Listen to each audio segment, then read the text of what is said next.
3 महीना से हमारे समाज के अंतर्गत चली आ रही है। लेकिन इन 3 महीनों के अंतर्गत जहां भी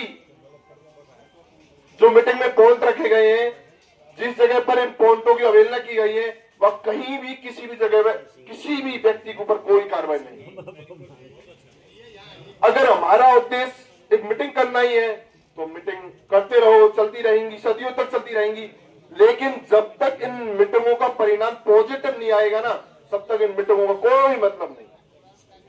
अगर मीटिंग करनी है ना तो इन नियमों को तोड़ने वालों को खिलाफ कार्रवाई भी करो, जिससे समाज में असर पड़े कि हमारे समाज के जो व्यक्ति हैं वो मीटिंग कर रहे हैं, साथ साथ में जो नियमों को तोड़ रहे हैं उनके ऊपर कार्रवाई कर रहे हैं। आप देख रहे हैं बड़े बड़े जो लोग हैं वो आपके पॉइंटों को आसानी से तोड़ रहे हैं और आप तमाशा देख रहे हैं।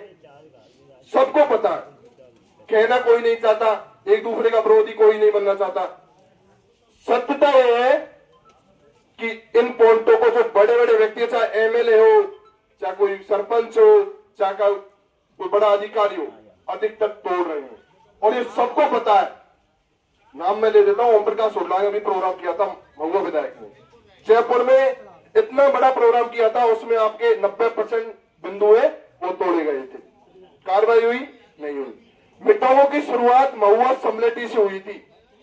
जिस जगह ने शुरुआत की उस जगह के जनप्रतिनिधि, विधायक से बड़ा कोई नहीं होता, उसी जगह के विधायक ने सबसे पहले इन पॉइंटों को तोड़ा। क्या किसी ने, एक व्यक्ति ने उसके खिलाफ आवाज उठाई कि इसके ऊपर कार्रवाई होनी चाहिए? बिल्कुल नहीं उठाई। तो इन पॉइंटों का मतलब क्या है? करते रहो मीटिंग। ये तो ये मतलब हो गया कि मुझे सरपंच बनना, डायरेक्टर बनना, चलो मैं चलने जाता हूं, मेरे क्षेत्र के लोग देखेंगे कि वहां वो भाषण दे आया। इसके अलावा कुछ भी नहीं है मीटिंगों में। जब तक कार्रवाई नहीं करोगे तब तक नेतागिरी के अलावा इन मीटिंगों में 1% कोई भी रहस्य नहीं है, नहीं है सत्रा। इस एरिया में मीटिंग लागू है। बुगदार में अभी 2 व्यक्ति आउट गए, पंच की बात बना रही, मैं आपको बहुत बहुत धन्यवाद देता हूं। कम से कम आपने कार्रवाई की शुरुआत तो की है। मैं पर्सनली क्षेत्र विशेष की बात नहीं कर रहा, वैसे मैंने ओवरऑल जो अपना एरिया है उसकी बात की है, ओवरऑल क्षेत्र की बात की है। अगर बड़े व्यक्तियों को ऊपर, 2 व्यक्तियों के ऊपर कार्रवाई हो गई ना, सत्य मानो 1000 व्यक्ति सुधरेंगे। अगर 2 बड़े व्यक्तियों के ऊपर कार्रवाई हो, बेचारे गरीबों के ऊपर तो हजारों के ऊपर कार्रवाई कर दो, कुछ नहीं होने वाला।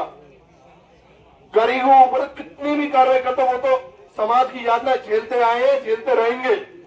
कार्रवाई करनी है तो उस व्यक्ति को करो जो समाज को और पटेल को जेल में रख कर डोलता, अपने आप में ये मानता कि पटेल तो मेरी जेल में रखे हैं, निकालो जेल में से बाहर, तुम माने कार्रवाई। तो गरीब के ऊपर तो हर कोई कार्रवाई कर देता है।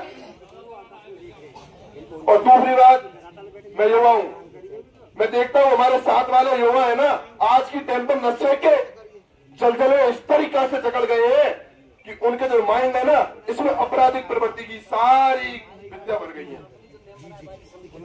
पढ़ाई लिखाई तो बहुत दूर की बात है, उनको एक ही बात दिखती है, किसमें कहा गोली मारनी है, कहा मेरा रुतबा जमना चाहिए।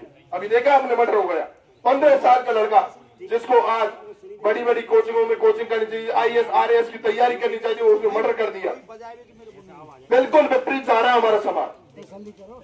अगर सत्यता देखो ना, एक नशा एक ऐसा बिंदु है, सत्य मानो बाबा साहब, अगर इस बिंदु पर आप पूर्णतः लगाम लगा दोगे ना, समाज 80% तो एक तरफा एक बिंदु से सुधर जाएगा। लेकिन लगाओगे कब?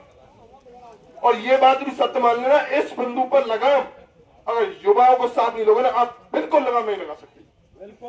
युवा चाहेंगे तो इस बिंदु पर 100% लगाम लगेगी, और युवा तभी चाहेंगे आप लोग जब उनको साथ लोगे। लेकिन आप लोग तो दुश्मन मानते हो उनको।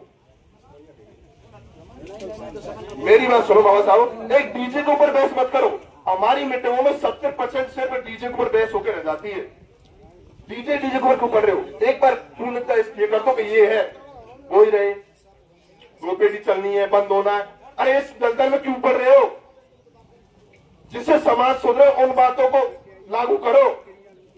अन्य समाज डीजे भी चलाता है, लेकिन आपने करीबी जनरल लोगों की, जनरल कास्ट के लोगों की शादियां देखी है, बड़ी धूमधाम से शादी होती है, लेकिन कभी भी कोई भी ऐसा मामला हमारे सामने नहीं आया कि उनकी बारात में कहीं भी कोई भी उपद्रव या आपराधिक घटना हो गई, हमारी शादियों में आपराधिक घटना होना एक आम बात हो गई है। आप देखते हो, बिल्कुल आम बात हो गई है। समय की थोड़ी पाबंदी है। मैं तो आप इससे सभी से यही कहना चाहता हूं, सबसे ज्यादा नशे पे ध्यान दो।